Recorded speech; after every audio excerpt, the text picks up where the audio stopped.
Now, let us consider this very important concept in the field of web development, which is the concept of front-end and back-end. Every website you see on the internet can be likened to this red car you can find on your screen. The car consists of a nice body with the lights, with the mirrors, with the doors, and then the windscreen and all other tools or all other parts that makes the car very beautiful and appealing. And this is what informs you, or this is what compels you to buy the car. But deep down within, the car has also got the wheels, the axles, the gears, and the engine, without which there will be no car, because no car can move without these very essential parts. In a website, the front end consists of all the beautiful things you see on the screen, such as the text, the images, the videos, the audio, the buttons, and all the things that make up the visible part of the website. But behind the scene is a fully fledged system that controls all these things. This is what we refer to as the backend. So when you submit a form, when you enter your PIN and your bank account details, the script that processes all these details is what makes up the back end of your system. Since users do not get to see the backend, they usually do not appreciate it. But without the backend, the website would not be meaningful. So when you open a website that requests your credentials like your email and your password, after submitting these details, it is the backend that processes the detail by comparing it to the details stored in the database.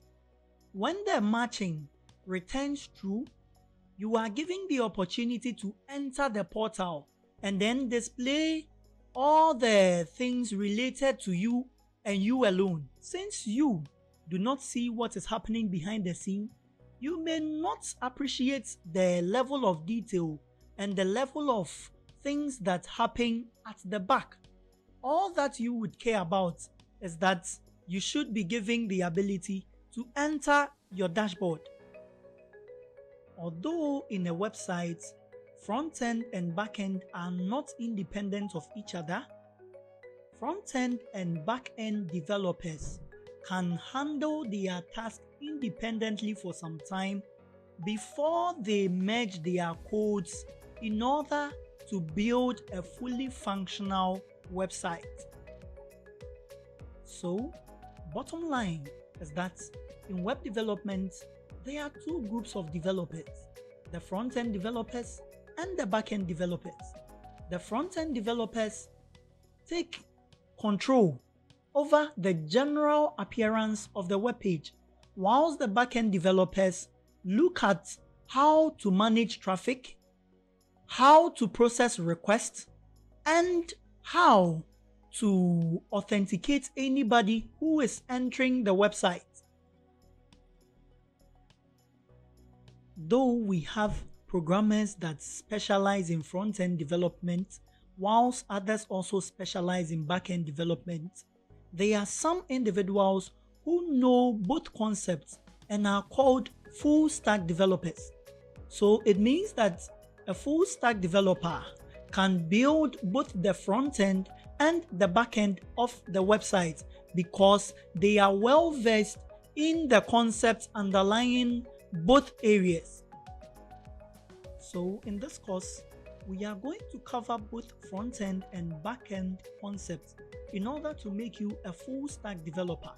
Though we may not go deep because as an absolute beginner, you'd need a lot of time to be able to assimilate a lot of these concepts that work behind these front-end and back-end frameworks.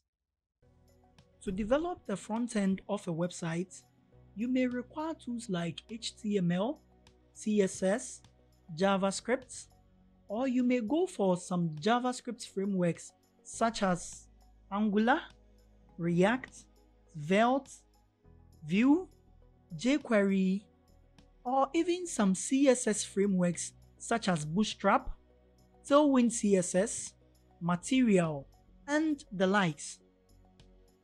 And to deal with the backend of a website, you may require a programming language such as PHP, Python, C++, Java, and the rest. And some other frameworks that can help you develop the backend effectively can be Django, Laravel, Ruby on Rails, Flask, Express, .NET, and a whole lot of frameworks. In this course, we are going to deal with front-end using HTML, CSS, JavaScript, and the backend using Django, which is a very popular Python framework.